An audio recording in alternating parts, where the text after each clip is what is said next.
Hello and welcome to the Financial Times' cybersecurity debate. I'm joined today by the Undersecretary of the Department of Homeland Security, Suzanne Spaulding, who has special responsibility for cybersecurity working with companies. I'd like to start by asking you, you are creating a whole series of initiatives right now to enable the public and private sector to work together on the cybersecurity issues. Can you briefly summarize what the key elements of those initiatives are? Absolutely. We've actually been working with the private sector for many years now. Since the department was created in 2002. And we are about to launch a new initiative to share cyber threat indicator information, important information that companies can use to defend their networks. And Congress recently gave us a boost in that program by providing liability protection for companies for sharing that information, either with us at Department of Homeland Security and our Operations Center for Cybersecurity, or with each other through information sharing organizations. And why is automatic indication sharing so important? We need to operate at the speed that our adversaries are operating, and that means operating at machine speed and sharing that information in milliseconds. The idea is when the adversary comes in and tries to get into a network, that someone on that network of networks that we will have created to share this information will see that, sense it, and share that information with everybody in that network of networks so that they can be prepared within milliseconds. The adversary today has it too easy. They can try the same techniques over and over and over again. We'd like to raise their costs.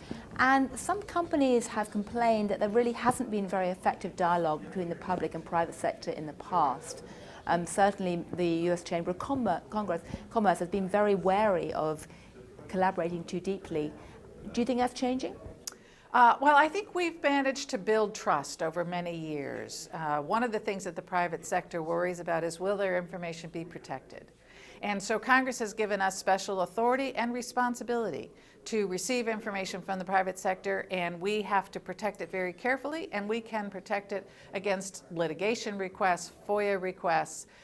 We even are prevented from sharing it with regulators. And the idea there is to make sure that we can have the kind of candid exchange of information with the private sector that we need to have that true partnership that's required for critical infrastructure security and resilience.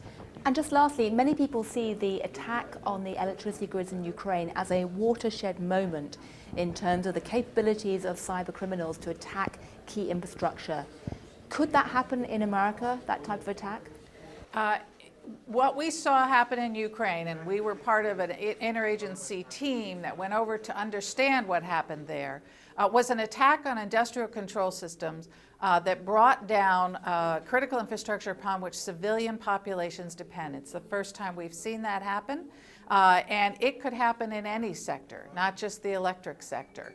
We've published a public alert that explains what happened there and provides mitigation measures. The good news is we know how to prevent what happened in Ukraine, the type of cyber attack that was carried out there. We have mitigation measures that if companies pay attention and CEOs demand it of their teams, that they can put in place to significantly reduce the prospect for that happening here in the United States. Well, let's hope they work.